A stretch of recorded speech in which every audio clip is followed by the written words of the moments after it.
안녕하십니까, 이진우입니다.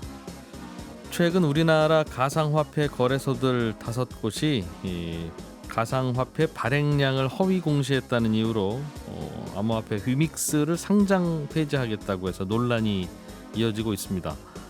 그리고 해외 거래소의 해킹과 파산 소식을 비롯한 대형 악재들이 요즘 계속 이어지면서 가상화폐들 가격도 불안하고 투자자들의 피해도 커지고 있는데요. 이런 상황에서 디지털 화폐를 준비해온 한국은행은 이런저런 실험을 하고 있다, 또 성공했다는 소식도 함께 들리고 있습니다. 오늘 센터뷰 시간에는 중앙은행 차원의 디지털 화폐 도입은 어떻게 되고 있고, 중앙은행은 민간이 발행한 암호화폐를 또 어떻게 바라보고 있는지, 국제적인 논의들은 어떻게 진행되고 있는지 한번 들어보겠습니다. 오늘 우리나라 모든 국민들의 관심이 우리 축구 대표팀과 가나와의 경기에 집중되어 있을 텐데, 요즘 유럽 빅리그를 비롯한 전 세계 축구팀은 인공지능 기술을 축구 경기에 접목해서 경기 상황을 파악하고 전술을 짜는 서비스까지 받고 있다고 합니다. 이 서비스를 제공하는 회사가 공교롭게도 우리나라 토종기업이라고 해서 관심이 더 가는데, 오늘 블루칩 신기주 시간에는 축구 경기 분석 플랫폼 비프로11에 대해서 살펴보겠습니다. 손에 잡히는 경제 플러스 광고 듣고 시작합니다. 가상화폐가 요즘에는 이런저런 다른 목적들이 많습니다만, 처음에는 중앙은행이 발행하는 화폐를 대체해보겠다는 그런 슬로건으로 사람들의 관심을 끌기 시작했죠. 그렇기 때문에 중앙은행 차원에서도 이 가상화폐 시장을 바라보는 시각도 여러 가지 의견이 있을 수밖에 없고, 또 디지털 화폐 도입도 아마 그런 흐름에 대한 대응으로 추진되는 게 아닌가 싶긴 합니다. 오늘은 한국은행에 계신 분께 중앙은행 차원의 디지털 화폐 도입은 어떻게 되어가고 있는지, 암호화폐 시장에 대해서는 어떻게 바라보고 있는지 좀 여쭤보려고 합니다. 한국은행의 강종구 국장이 나와 계십니다. 어서 오십시오. 예, 안녕하십니까? 예. 보통은 한국은행이 이런 저런 그 입장을 밝히지는 잘 않고 있습니다만, 오늘은 이쪽에서 이런저런 연구를 같이 하셔서 개인적인 의견이라도 좀 듣고 싶어서 모셨습니다. 예. 예, 이거는 제가 그냥 개인적으로 말씀드리는 거고요. 예. 공식적인 견해가 아니라는 점을 말씀드립니다. 알겠습니다. 요즘 가상화폐 가격들이 많이 내리고 있는데, 국장님은 어떻게 보십니까? 가격 하락의 이유에 대해서? 예, 최근에 금리가 상승하면서 가상화폐 가격이 많이 하락을 하고 있는데요. 이게 상당 부분 금리 상승과 연관되어 있어 보입니다. 첫 번째는 이제 거래적 목적의 수요와 연관된 것인데요. 그러니까 일반적으로 화폐라고 하면은 사람들이 실물이나 금융 거래를 하기 위해서 네. 그 수단으로 보유를 하지 않습니까? 가상화폐도 마찬가지로 어떤 거래적 목적의 수요, 그게 상당 부분 큰데요. 예. 최근에 금리가 상승하면서 실물 거래라든가 금융 거래가 위축되지 않습니까? 그러니까 거래가 위축되다 보니까 거래적 목적의 수요도 줄어들고 해서 가상화폐에 대한 수요가 줄고, 그래서 가격이 일단 하락한 측면이 있고요. 가상화폐를 거래적 목적으로 거래 안 쓰이잖아요. 가상화폐는 일단은 투자 대상으로만 쓰이고. 투자 대상으로도 상당 부분 쓰이긴 하지만 사람들이 국제 간의 어떤 거래를 할 때, 송금을 할 때라든가 또는 뭐 불법적인 거래도 있을 수는 있죠, 일부. 예. 하여튼 그런 목적으로 이 태동 자체가 어떤 거래의 수단으로서 태동됐기 그렇긴 때문에 하죠. 예. 그래서 거래를 하기 위해서 사용하는 그런 경우도 상당 부분 그런데 있다고 볼 수 있습니다. 금리가 올라가면 네. 거래 목적으로 안 쓰인다, 잘? 예, 금리가 올라가면 실물 거래나 금융 거래가 그 자체가 위축되니까 거래로 활용될 수 있는 가상화폐도 상대적으로 줄어든다. 이 친구 비트코인으로 한 2천만 원어치 보내봐요. 이런 거래들이 예. 줄어든다는 거죠. 그렇습니다. 예. 금리가 올라가거나 경기가 나빠지면. 네, 그렇습니다. 알겠습니다. 예. 또 다른 이유가 있어요. 또 다른 이유도 같은데. 있는데, 투자 목적으로 이제 좀 전에 말씀하셨듯이 가치 상승을 기대를 하고서 보유하는 측면도 있는데, 예. 금리가 상승을 하게 되면은 이런 가상화폐의 수익률이, 보유를 했을 때 수익률이 여타 다른 자산에 비해서 상대적으로 하락하는 그런, 왜냐하면 다른 자산의 수익률이 높아지는 게 있습니다. 다른 자산은 갖고 있으면 이자가 붙으니까. 그렇죠. 예를 들면 국채라든가 상당히 이제 금리가 올라가니까요. 예. 그래서 가상화폐에 대한 어떤 투자 목적의 수요가 줄어서 있고. 가격이 하락하는 측면이 있고요.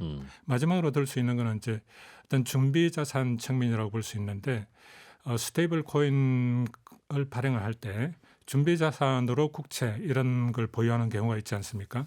근데 국채라는 게 이제 가격이 상승하면은 금리가 상승하면은 예. 가격이 하락하는 예. 그런 경향이 있어가지고 채권은 원래 그러니까요. 그렇죠. 예. 예. 그런 준비 자산의 가격이 하락하니까 그 스테이블 코인의 가치도 하락 압력을 받는 거죠. 준비 자산이라고 하면 각 국가가 외환 보유액으로 갖고 있는. 네네. 이제 보통 외환 보유액을 어떤 준비 자산으로 이야기를 하고 있는데 네. 스테이블 코인 같은 경우에도 그 가치의 안정성을 보장하기 위해서 준비를 해두고 있는, 왜냐하면 고객이 그 스테이블 코인을 요구를 했을 때 준비 자산으로 이렇게 상환을 해줘야 되니까 1달러짜리 가치를 항상 유지해드리겠습니다 하는 스테이블 코인이 있다면 네. 그 코인 발행 회사는 1달러를 꼭 갖고 있어야 되겠죠. 당연히 네, 고객이 네. 언제 달라고 할지 모르니까. 그렇죠. 예. 네, 그런 측면에서 준비 자산으로 현금보다는 그래도 이자가 나오는 국채 같은 걸 갖고 있는데 예. 예. 고객한테 받아놓은 1달러를 언제든지 주기 위해서 그렇죠. 그렇다고 현금으로 갖고 있을 수는 없으니 네네. 이자가 조금이라도 붙는 걸 갖고 있는데 네네. 이자 조금이라도 붙는 걸 갖고 있는데 그런 자산들이 일반 시중 금리가 상승하면서 가치가 하락하는, 예. 예, 가격이 하락하니까 준비 자산의 가치가 하락하니까 이 스테이블 코인이라는 게 이게 가치가 제대로 보장을 받을 수 있느냐. 그런 걱정. 예. 스테이블 코인 1달러를 언제든지 주기 위해서 미국 국채 1달러어치를 사뒀을 텐데 네네. 미국 국채 1달러어치의 시장 가치가 요즘 떨어졌다. 그렇죠. 예. 금리 상승 때문에. 네네네. 그래서 스테이블 코인의 가치도 의심받는다 그 말이군요. 그렇습니다. 예. 그럴 수도 있겠네요. 예. 네네. 예. 알겠습니다. 그런 등등의 이유다. 예. 이 가상화폐는 나온 지가 얼마 안 돼서 예. 앞으로 이게 결국은 미래의 화폐가 되든 뭐가 될 거야라는 시각도 여전히 있는 것 같고 예. 나온 지 역시 얼마 안 됐다 보니까 예. 이러다가 없어질 거야라는 예. 전망도 있는 것 같아요. 예, 그렇습니다. 예. 개인적으로는 어느 쪽이십니까? 예. 일단 가상화폐가 처음에 이제 생긴 그 수요가 생긴 이유가 거래의 편의성이 있기 때문에 생긴 거지 않습니까? 예. 예. 근데 가상화폐가 단점도 많이 가지고 있죠. 첫 번째는 가격이 이 큰 폭으로 수시로 변동하는 거고요. 두 번째는 공급이 제한돼 있다는 거고요. 세 번째는 이제 공급이 신축적이고 가격이 상대적으로 안정적인 가상화폐라고 하더라도 예. 민간 회사가 발행 주체로 활동함에 따라서 그 신뢰성에 대해서 의문시 되는 그런 예. 현상이 나타나고 있습니다. 음. 근데 화폐의 역사를 한번 되돌아보면은 과거에도 민간 주체들이 화폐를 발행한 적이 있습니다. 예를 들면 19세기에 미국이라든가 예. 영국 같은 경우에도 민간 상업은행들이 자체적으로 화폐를 발행을 은행권을 했었습니다. 발행한 거죠. 우리로 그렇습니다. 치면 하나은행권, 신한은행권 뭐 이런 식으로. 예, 그런 것처럼 다양한 은행권들이 있었습니다. 그런데 사기 사건이라든가 은행 그 파산 이런 예. 불안정성이 나타나가지고 결국에는 그 중앙은행이 독점적으로 화폐를 발행하는 그런 제도로 이행을 했거든요. 네. 그래서 지금 생각해보면 가상화폐도 이와 비슷한 경로를 밟지 않을까. 이유도 나온 이유도 비슷하고 네네. 앞으로도 뭐 이런저런 사고가 생기고 나면 사람들이 신뢰를 잘 안 해서 네네. 결과적으로는 사라질 가능성이 좀 더 높아 보인다. 네네. 기술은 혁신적이라서 이게 이제 어떤 긍정적인 측면이 있는데 예. 그 신뢰성이라든가 안정성이 담보가 되지 않기 때문에 이 계속 사용하는 데는 한계가 있지 않을까 그런 생각이 듭니다. 중앙은행들이 꼭 우리나라뿐만 아니라 예. CBDC라고 합니까? CDBC라 그러죠. 센트럴 뱅크 CBDC, 디지털 디지털 커런시. 그러니까 중앙은행이 발행하는 디지털 화폐. 예. 이걸 중앙은행들이 연구도 하고 실제로 이렇게 하면 작동도 하는가 실험도 하고 그러더군요. 네, 그렇습니다. 예. 암호화폐들이 시장을 장악할까봐 무서워서 그런 거죠. 아닙니까? 예, 뭐 여러 가지 목적이 있습니다. 예. 중앙은행이 이제 이 가상화폐 발행에 디지털 화폐 발행에 대해서 관심을 갖는 이유가 여러 가지 측면이 있는데요. 첫 번째는 최근에 이제 효율적이고 안정적인 결제 수단에 대한 수요가 사람들이 많이 증가했습니다. 그런데 사적 단체가 발행한 가상화폐는 효율적이긴 하지만 그 안정성에 그 문제가 있습니다. 그래서 최근에도 가상화폐 가격이 많이 하락한 이유도 그런 문제가 있고요. 그래서 효율성과 안전성을 동시에 갖춘 그런 지급 결제 수단에 대해서 사람들의 수요가 있는데 거기에 대해서 일단 부응을 해야 될 필요성이 있고요. 그다음에 이제 그다음에 측면을 생각해 볼 수 있는 게 가상화폐가 이렇게 많이 확산되게 되면 예. 이 거시경제 안정 측면에서 문제가 생길 수가 있습니다. 어떤 측면이냐면은 이 정책 당국이 이 금리나 유동성을 조절해 가지고 이 거시경제의 그 그렇죠. 안정성을 유지를 하지 않습니까? 통화량도 조절하고 필요에 따라 그렇습니다. 늘리기도 하고 줄이기도 하고. 예. 예. 환율도 이제 어느 정도 이렇게 안정화시키는 그런 정책도 있고요. 그런데 민간 경제 주체가 화폐의 공급량을 주도권을 네. 거치게 되면은 이 거시경제 상황과 관계없이 자기들 이익대로 자기들의 목적에 맞게끔 조절할 수가 있습니다. 그래서 거시경제 안정을 유지하고자 하는 정책 당국의 의도와는 반대 방향으로 금리를 최근같이 올려야 되는 상황에서 이 유동성을 가상화폐 유동성을 많이 푼다든가 하게 예. 되면 오히려 금리가 낮아지는 그런 현상이 발생할 수가 있을 거고요. 그래서 거시경제의 안정성을 위해서 예. 어, 통제를 정책, 좀 해야 되겠다. 정책 당국이 이 화폐나 이런 부분에 공급을 하는 그런 어떤 주도권을 갖고 있어야 되겠다. 그런 목적이 하나 있습니다. 근데 그런 게 걱정이라면 백화점들이 상품권 발행하는 거 네. 아니면 무슨 뭐 인터넷 기업들이 무슨 페이라고 해서 예. 충전해 놓고 쓰세요라고 하는 그런 일종의 디지털 상품권이죠. 네네네. 그런 것도 똑같이 위험하지는 않습니까? 그게 암호화폐가 위험하면? 그런 암호화폐와 조금 성격이 다른 것은 그런 부분들은 일단은 규모 자체가 크진 않습니다. 광범위하게 모든 사람들이 예. 화폐 대신에 사용할 정도로 예. 그 정도로는 아니거든요. 그리고 두 번째는 그리고 그런 결제 수단들은 기존의 현행의 어떤 그 화폐를 대체하는 것은 아니고 현행의 화폐 기반 하에서 이 움직이는 그런 거라서 그 지금 현재 어떤 결제 시스템을 위협하는 그런 상황이라고는 보이지 않거든요. 그래서 어느 정도의 그런 대체 수단들, 뭐 지역 화폐도 좀 있을 수는 있겠지만, 예, 그런 것들도 그렇고요. 예. 그런 부분들이 약간의 어떤 등장해가지고 보완해주는 측면은 괜찮은데 조그만 건 조금 발행하면 괜찮은데 네, 조금 발행은 괜찮은데 광범위하게 확산돼가지고 현행 화폐를 그럴까 봐. 대체할 수 있는 위험은 조심해야 된다고 보여집니다. 알겠습니다.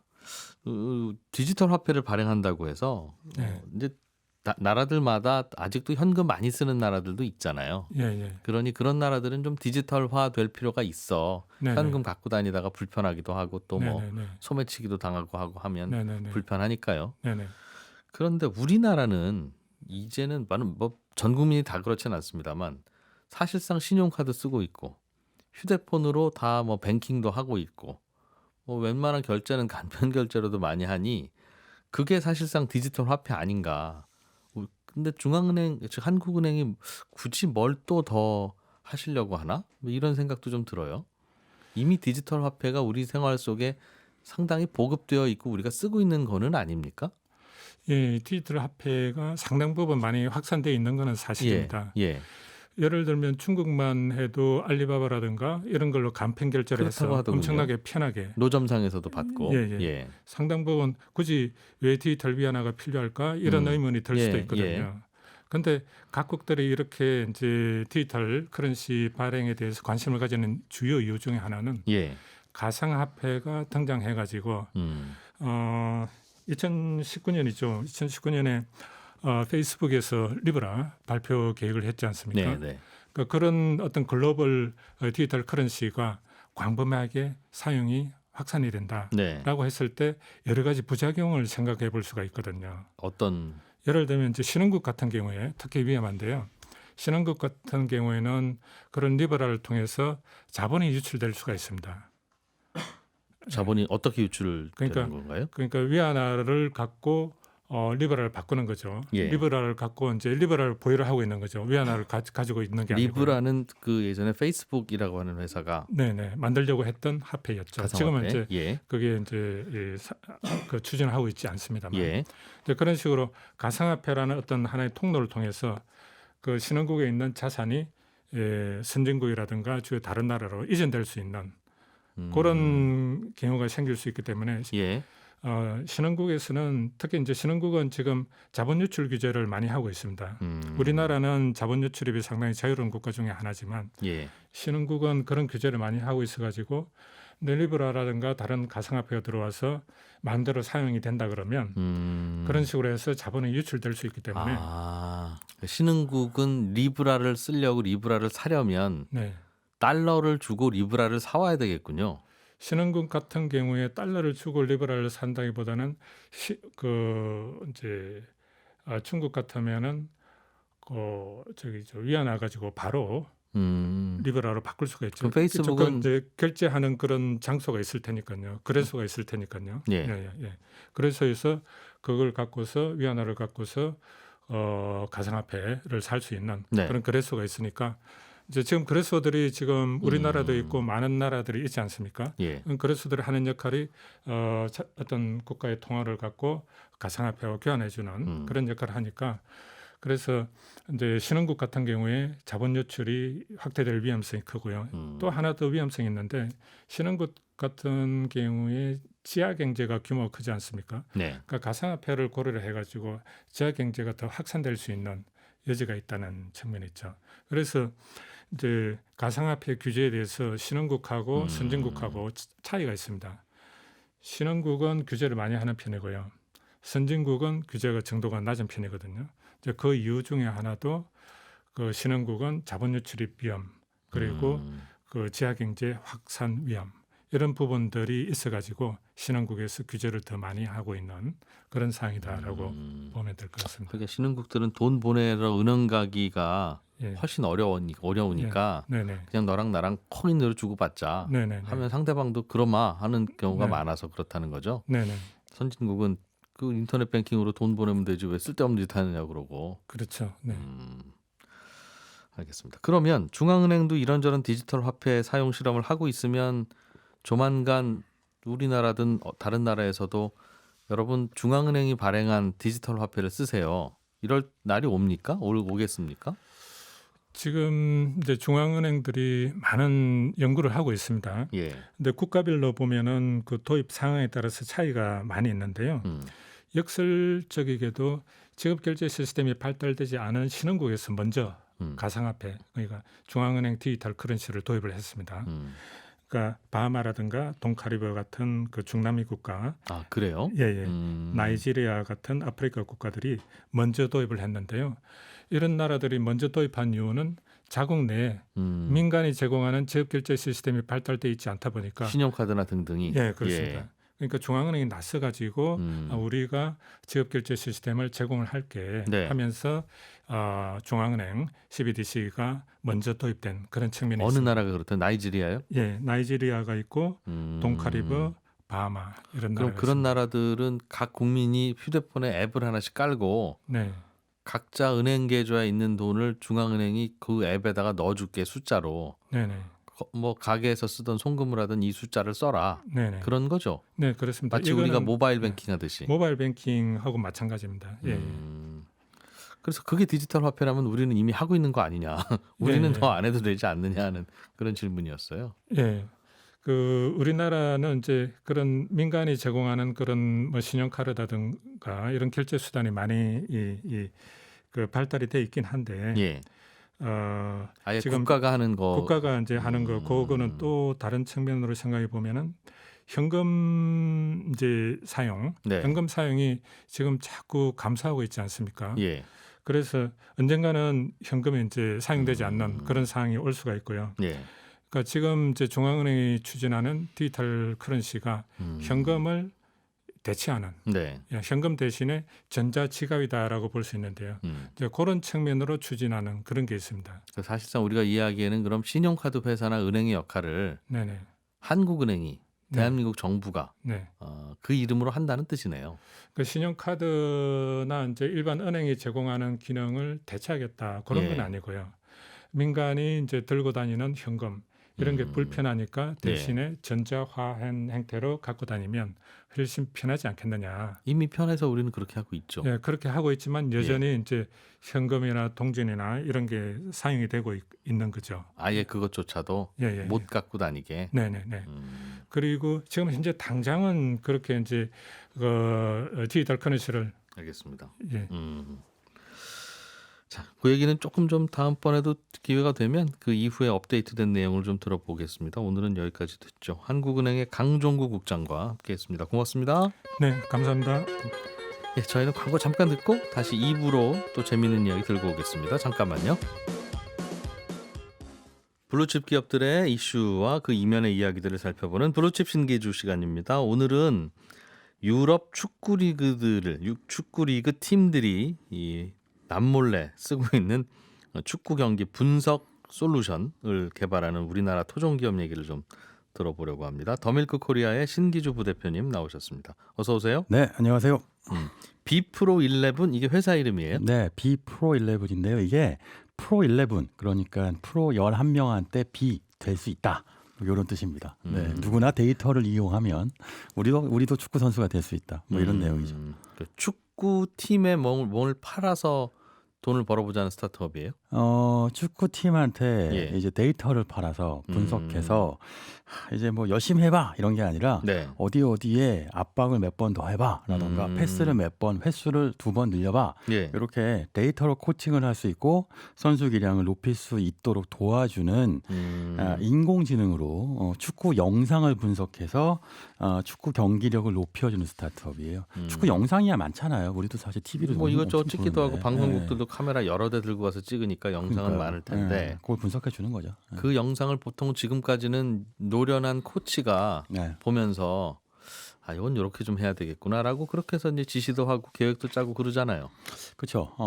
근데 이게 사실은 그 정양적인 측면이 필요한데 지금 말씀하신 것처럼 정성적으로 열심히 해라고 하면 그냥 열심히만 하는 거잖아요. 야, 우리 팀은 지금 딱 두 가지만 더 하면 돼. 하나는 수비, 하나는 공격. 그렇지. 그리고 득점 이런 거.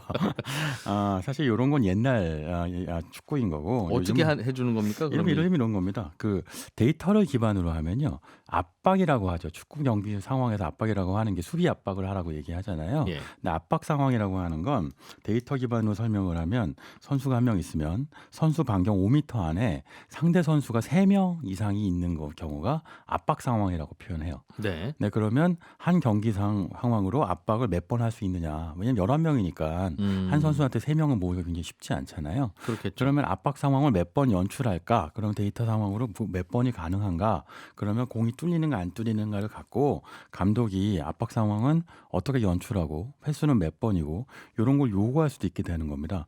그러니까 이게 그 보통 야구에서는요. 이런 게 꽤 많이 얘기하잖아요.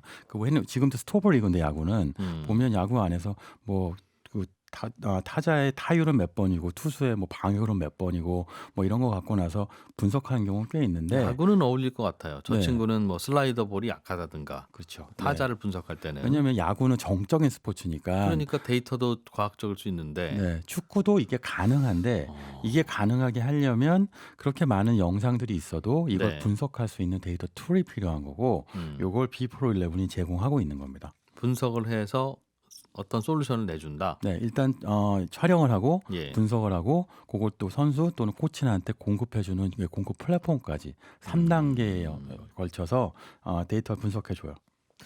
어떤 게 나올지가 궁금한데 야구야 말씀하신 대로 뭐 이번에도 커브를 던지라 아니면 저 투수는 뭐 직구를 2번 던지고 나서는 반드시 슬라이더가 들어올 가능성이 꽤 높으니 노려보자. 뭐 그거야 당연히 네. 확률적으로 몸의 습관을 우리가 캐치하는 거니까. 네.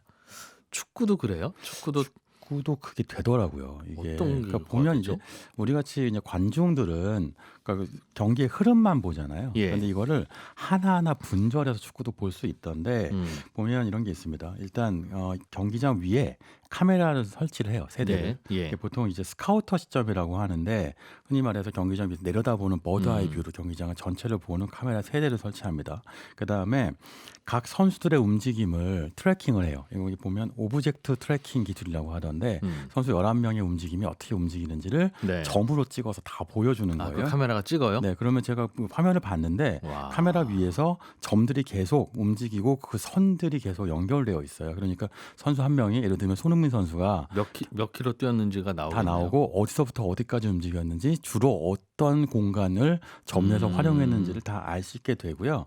여기서 보면 볼 수 있는 데이터가 뭐가 있냐면 슈팅도 있고 패스도 있고 뭐 크로스, 태클, 인터셉트 뭐 여기까지 해서 한 30가지 정도의 뭐 이벤트 데이터라고 표현하던데요. 이런 선수의 어떤 역량을 보여주는 그 활동이 있죠. 경기 활동이 있고 예. 또 하나는 포지셔널 데이터라고 하던데 이게 뭐냐면 얼마나 뛰었는가 또는 뭐 얼마나 빨리 뛰었는가 아니면 이런 것도 스프린트라고 하죠. 얼마나 왔다 갔다 하며 뛰었는가 뭐 그리고 거리는 얼마였는가 그러니까 보면 얼마나 효율적으로 뛰었는가도 볼 수 있죠. 많이 뛰긴 했는데 마라톤이 아닌데 정말 경기장 끝에서부터 끝까지 뛰기만 했느냐 아니면 공을 정말 효율적으로 활용해서 공간 활용을 해줬느냐 이런 거 볼 수 있게 되면 여기서 이제 수비 라인 같은 거 보면 요즘 보면 월드컵도 보면 트랩 같은 거 설치해서 옵사이드 트랩 같은 거 예. 설치해서 이거를 꼭 하잖아요. 네. 경기력을 보면 선수들이 얼마나 옵사이드 트랩을 잘 활용하는지 같은 것도 네. 이 데이터로 분석할 수 있는 겁니다. 끝나고 나서 이른바 반성의 시간 가질 때 유용하긴 하겠네요. 그리고 나서 그 다음에 예를 들면 이런 거예요. 예. 이번에 사우디가 그 아르헨티나 이겼잖아요. 네. 근데 그 하프 타임에서 이때 딱 전반전에 이러이러한 문제가 있었어. 옵사이드 트랩이 잘 안 됐어. 그러니까 후반전에 옵사이드 트랩을 좀 더 강화해봐. 뭐 이런 얘기를 할 수 있게 그중에 되고 3번 네가 항상 안 빠져. 콕 찍어서 알고 네. 있지. 데이터로 딱 다 모든 걸 보여줘. 뭐라고 얘기할 수 있는 겁니다. 그렇게. 근데 여기서 끝나는 게 아니고요. 재밌는 게 있던데 여기에 이거 인공지능으로 분석한 건데 그 다음에 한 100명 정도의 축구 전문 분석관이 있어요. 이 분석관들이 사람이 봤을 때는 또 요런 건 좀 더 터치를 해서 분석해야 될 것 같아요까지 네. 해줘서 예. 이른바 리포트를 제공해 줍니다. 그러니까 인공지능 더하기 인간지능을 하니까 완벽하게 데이터가 나오는 거죠. 네. 여기 비프로 캠이라고 하는 카메라도 있던데 이거는 비프로 11에서 개발한 건데 정말 이런 거 분석하기 위한 형태의 어떤 카메라를 갖고 경기를 분석해요. 그래서 축구의 본질이라는 게 기본적으로 공간을 창출하는 예술이라고 하잖아요. 공간 창출을 얼마나 효율적으로 할 수 있는지에 대한 유용한 데이터를 제공해 줍니다. 그렇군요. 이 서비스는 그럼 카메라 세대와 소프트웨어 이게 패키지로 뭐 얼마 이렇게 네. 파는 거예요? 맞아요. 네. 그러니까 여기 경기 구단들한테 예. 여러 가지 그 패키지 상품을 판매한다고 하던데요. 카메라 일단 제공하고요. 예. 그리고 그 다음에 이걸 분석하는 분석 툴이 뭐 연간 400만 원부터 예. 연간 5천만 원까지도 있다고 하던데 그 무슨 얘기냐면 연간 400만 원이면 기본 뭐 서비스겠고 네. 5천만 원이면 이제 아까 설명드린 것처럼 분석관들이 분석해서 하는 인간지능까지 분석한 형태의 완벽한 데이터 제공해 주는 거겠죠. 네. 근데 이게 말씀하신 것처럼 가격은 다양하고요. 기본적으로 구독 서비스 형태인데 예. 구단들이 이걸 구독할 수 있는 동기가 필요하잖아요. 결국은 이걸 쓰면 경기력이 좋아져야 되는 거겠죠. 네. 실제로 그러고 있는 모양이더라고요. 갖다 썼더니 네, 갖다 썼더니 네. 그러니까 사실 이런 게 있어요. 모든 프로 스포츠 보면 빈익빈 부익부잖아요. 예. 그러니까 잘 나가는 구단들은 사실은 스타 선수가 있어요. 손흥민 선수가 있으니까 토트넘을 잘하는 거 아니에요. 그렇죠. 예. 그러니까 사실은 데이터 분석을 할 때 효능성이 좀 떨어질 수도 있어요. 그러니까 이 노력하고 이 돈에다 그냥 좋은 선수 하나 스카우트 해오면 해결된다. 그렇죠. 네, 돈이 많으니까. 근데 돈이 없는 구단들은 그냥 스타 선수 스카우팅이 안 되니까 이때 데이터에 목을 매고요. 데이터 투자를 많이 하는데 비프로 11이 이 시장을 많이 타겟팅을 합니다. 그러니까 중하위권 또는 중상위권 정말 돈은 많지 않은데 네. 데이터를 활용해서 업그레이드를 하고 싶어하는 팀들한테 접촉을 많이 하니까 예. 이 팀들이 실제로 경기력 향상에 효과가 많이 생겨나서 뭐 어떤 팀의 경우에는 이 비프로 11 프로그램을 활용한 다음에 순위가 14위였다가 3위, 2위까지 올라간 팀들이 수두룩하다고 하더라고요. 그 현재까지 전 세계 12개 나라에서 한 1,355개 팀이 활용하고 있습니다. 굉장히 많이 쓰죠. 아 그래요. 네. 저는 그래서 기껏해야 1년에 한 1,000만 원 정도 받는 거 가지고 도대체 몇 팀한테 팔아서 이 회사를 운영하려고 그러냐 그 질문을 드리려고 했는데 많아요. 네. 평균 한 1,000만 원짜리만 팔았어도 벌써 135억이네요. 그럼. 그렇죠. 네. 근데 이게 물론 가격마다 천차만별하기도 하고 다양합니다만 예. 중요한 건 이런 거예요. 어떤 팀이 쓰느냐가 중요할 텐데 음. AC 밀란 쓰더군요. 네, 뭐 왓퍼드나 웨스트햄도 쓰고요. 그러니까 우리가 알고 있는 그러니까 뭐 정말 5대 리그라고 하죠. 영국이든 뭐 독일이든 이런 리그 안에서 굉장히 많이 쓰고 있고요. 예. 그러니까 점점 경기력 향상에 활용하고 있는 팀들이 늘어나고 있는데 음흠. 원래는 사실은 그러니까 K리그의 주니어 대회 분석을 하기 위해서 이 프로그램을 만들었는데 알고 봤더니 독일 리그에 갖다 놓으면 훨씬 더 시장이 크다는 걸 생각하고 독일 쪽으로 먼저 진출했다고 하더라고요. 축구팀 많은 나라로 가자 일단. 독일은요, 전 몰랐는데 9부 리그까지 있대요. 저는 5부 리그까지 있는 줄 알았더니 9가지 리그가 있다고. 1부 리그에 팀이 꽤 여러 있고 네, 그들끼리 그렇죠. 리그전을 하든 뭘 그건 하든 이제 정말 해서 우리가 하고. 알고 있는 진짜 분데스리가 이제 그런 탑티어 팀이고. 그런 전국 대회가 네. 1년 내내 진행되는 그런 전국 대회가 네.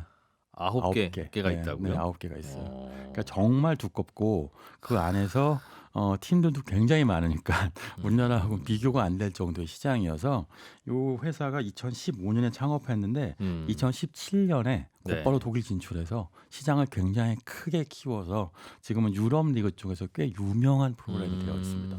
하기야 여기는 어느 팀에 쓰고 잘 쓰고 있습니다. 그러면 우리도 한번 써볼까라는 생각이 드는 그런 상품일 테니까. 그렇죠. 네. 여기는 돈 좀 버는 스타트업이겠습니다. 그럼?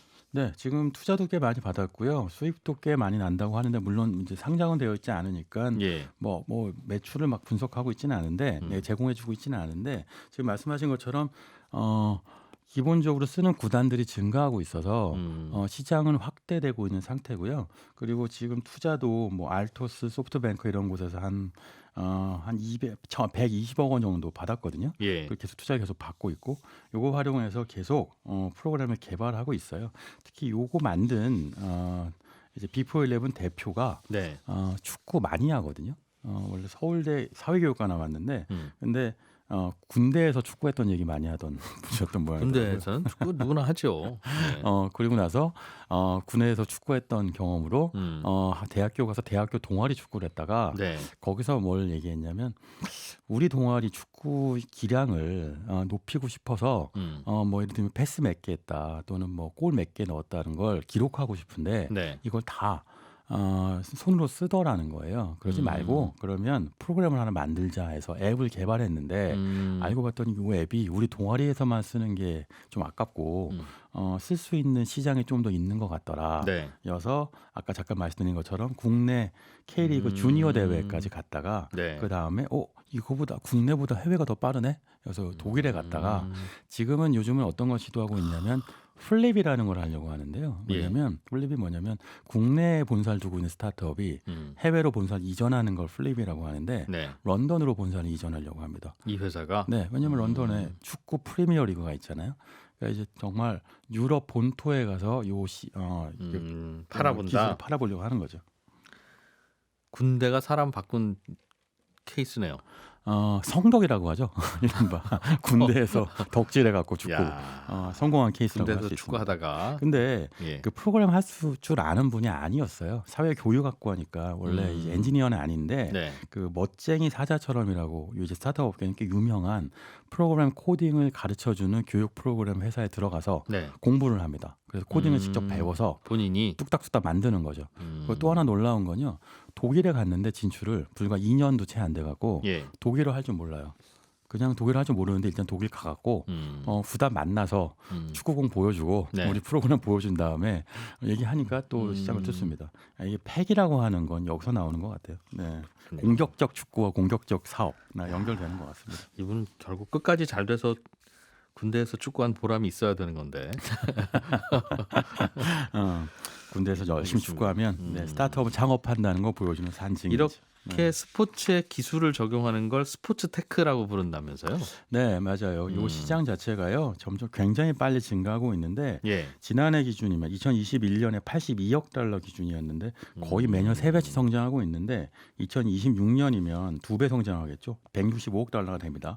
근데 여기서 중요한 용어가 하나 있는데요. EPTS라는 거예요. 이게 뭐냐면 Electric Performance Tracking 시스템이라는 건데 지금 제가 설명드린 카메라로 네. 경기장을 찍어요. 그다음에 그 경기장의 선수의 움직임을 보여주는 영상 트래킹 방식이 있는데 영상 EPTS라고 부르는 시장이고 또 하나는 상상할 수 있는데 입는 것도 가능하겠죠. 그러니까 선수한테 뭐 예를 들면 뭐 시계를 채운다거나 웨어러블 밴드를 채워서 웨어러블 EPTS를 갖고 선수의 기량을 분석하는 게 있는데 제가 보니까 요 두 개 영상 EPTS하고 웨어러블 EPTS 시장이 굉장히 크고요. 요 두 개 시장이 전체 시장을 양분합니다. 그리고 각각이 장단점이 있죠. 네.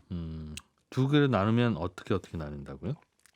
그러니까 영상 EPTS는 감독이나 코치 입장에서 네. 공간 활용을 잘 하는가, 선수가 어떻게 움직이는가 보여주기가 쉽겠죠. 네. 카메라로 보여주니까. 예. 웨어러블 EPTS의 경우에는 자기가 자기 거 보는 그렇죠. 거군요. 내가 내 기량을 분석할 수 있고 내가 얼마나 어떤 부분에 뭐 관절이 잘 움직이지 않는다거나 뭐 어떤 뭐 움직임이 유연하지 못하냐 아니냐 네. 이런 선수의 어떤 컨디션 조절하는데 굉장히 유용해서 요 시장을 양분하고 있는 회사가 글로벌하게 있습니다. 그러니까 EPTS 중에서 그러니까 가장 큰 회사가 캐터펄트라고 하는 호주 회사가 있고요. 그 영국에는 스탯 스포츠라는 회사가 있거든요. 스탯 스포츠. 스탯 스포츠. 스탯 스포츠. 예, 요게 영국 회사고 호주 회사는 캐터펄트인데 영국에 있는 스탯 스포츠는 축구에 특화되어 있어요. 그리고 선수들이 뭐 손목 기지개 차고 뛰어요, 그럼? 예, 밴드 같은 거, 그러니까 정말 가벼운 형태의 밴드나 네. 뭐 이런 등에 차는 거 같은 거 차고 뜁니다. 근데 이게 이게 웨어러블해서 차는 거는 예. 아무래도 선수들이 신경을 쓰게 될 수밖에 없잖아요. 이번에도 왜 그 우루과이전에서 그 손흥민 선수가 그 주장 완장 차고 뛰었는데 그 완장이 자꾸 흘러내려가고 굉장히 불편해 보이니까 네. 팬들이 굉장히 안타까워했잖아요. 그러니까 선수 기량을 할 때 정말 글로벌 탑 티어 선수들한테는 그 하나 차이도 굉장히 클 수 있으니까 웨어러블이 선수들이 좀 불편하다는 게 문제고요. 반면에 이제 영상 EPTS는 선수들은 좀 신경 안 써도 되죠. 대신에 선수 개개인을 추적하기가 쉽지 않은데 요거를 좀 기술적으로 많이들 해결하고 있어요. 네. 어쨌든 캐터펄트하고 말씀드린 스탯 스포츠가 양분하고 있는 시장에서 이제 B 프로 11이 그러니까 영상 EPTS 시장을 갖고 이 시장에 도전하고 있습니다. 이런 저는 시장 규모가 굉장히 커서 그 뭐 애플에서 만든 워치, 아이워치까지 포함된 네. 시장인가 보다. 그것도 심장 박동 이런 거 재고 그러니까. 그렇죠. 가능하죠. 그쪽은 의료 시장이긴 하죠. 네, 헬스 시장이긴 한데 그렇죠. 충분히 연결되는 시장이긴 해요. 지금 말씀해 주신 것처럼 애플이 장악하고 있는 미국 시장이요. 예. 결과적으로 보면 이른바 이제 그 일렉트릭 EPTS 시장, 그러니까 스포츠 테크 시장의 최종 목적지가 될 수밖에 없는데 그 얘기 들어보니까 이런 거더라고요. 그러니까 지금 이제 구단을 상대로 해서 테크를 파는 것은 그거는 뭐 기본적으로 B2B잖아요. 예. 근데 B2C 시장에서는 그러니까 아마추어 시장은 미국 시장이 크기 때문에 그런 겁니다. 가능하다. 알겠습니다. 더밀크 코리아의 신기주 부대표였습니다. 고맙습니다. 네, 감사합니다. 네, 손에 잡히는 경제 플러스는 여기서 마무리하고요. 점심 맛있게 드시고 저는 내일 아침 8시 30분에 손에 잡히는 경제에서 또 인사드리러 오겠습니다. 이진우였습니다. 고맙습니다.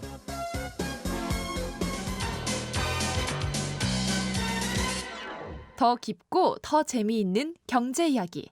이진우의 손에 잡히는 경제 플러스.